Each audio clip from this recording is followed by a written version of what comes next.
వివాహం ఎప్పుడు కూడా పెద్దల నిశ్చయానికే వదిలేసేయాలి. ఇప్పుడు అది లేదుగా. నాన్న ఏం నాన్న, మీ కోడలు నాన్న, ఆహా నాకు మీ అమ్మకి తెలియకుండా ఎప్పుడైంది నాన్న, జస్ట్ 3 weeks బ్యాక్లే నాన్న, కొంపలోకి చావండి నాన్న. ఇది ఇప్పటి రామాయణం. అందుకని వివాహం తల్లిదండ్రుల నిశ్చయానికే వదిలేయాలి.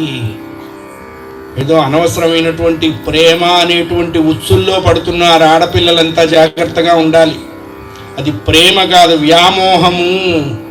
కొద్ది రోజులైన తర్వాత ఆ పొర తొలగిపోతే మీరు అక్కడ ఉండలేరు, ఇక్కడికి రాలేరు. చివరికి ఏ సముద్రంలోనో కిరసనాయలో గ్యాస్ పొయ్యో ఉడ్లంటించుకోవటమో ఉరిపోసుకోవటమో అయిపోతుంది.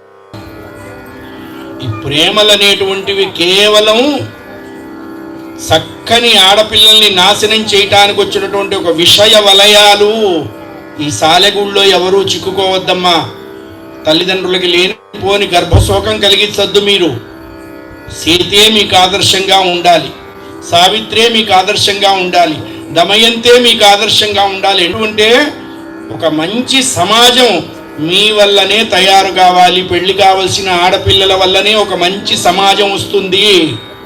అందుకనే తల్లిదండ్రుల మాటే వినండి. మీరు దరిద్రపు మాటలు, దరిద్రపు స్నేహాలు, పనికిమాలినటువంటి విషయాల యందు మీ మనస్సు పెట్టుకోవద్దు. మీకు ఏదైనా కలిగినప్పుడు మీ తల్లిదండ్రులని అడగండి. వాళ్ళే మీకున్నటువంటి అనుమానాలన్నీ పోగొడతారు. అందుకని మనకి ఏదైనా తెలియని విషయం కలిగితే తల్లిదండ్రుల కంటే అడ్వైజ్ ఇచ్చేటువంటి గుడ్ టీచర్ వరల్డ్లో లేరు. తల్లిదండ్రుల కంటే మించినటువంటి అడ్వైజర్ లేరు. టీచింగ్ క్యాలిబర్ ఒక మంచి టీచింగ్ ప్రొఫెషన్ ఉన్నటువంటి వాళ్ళే తల్లిదండ్రులు. ఎప్పుడు అడుగు పక్కకి వేయొద్దు. ఇప్పుడు చాలా జిహాదులు బయలుదేరిపోయినాయి దేశాల్లో. ఇది లవ్ కాదు, ఒళ్ళెక్కిన కొవ్వు. ఇక్కడ పడకపోతే ఎక్కడ పడతారు. పెద్ద పెద్ద కంపెనీల్లో కూడా మనం చూస్తున్నాం. మీ వృత్తి ఏమిటి అంటే చక్కగా చదువుకున్న చదువుని సార్థకం చేసుకోండి, బాగా డబ్బు సంపాదించుకోండి, మిమ్మల్ని కన్న వాళ్ళని ఆనంద పెట్టండి. మీరు ఒక పిల్లవాడిని కానీ వాడికి ఆనందం ఇవ్వండి. మీరందరూ బాగుంటే మేము సంతోషంగా ఉంటాం. మీలో ఎవరు దుఃఖపడుతున్నా మాకు సంతోషం ఉండదు, మాకు ఆనందం ఉండదు.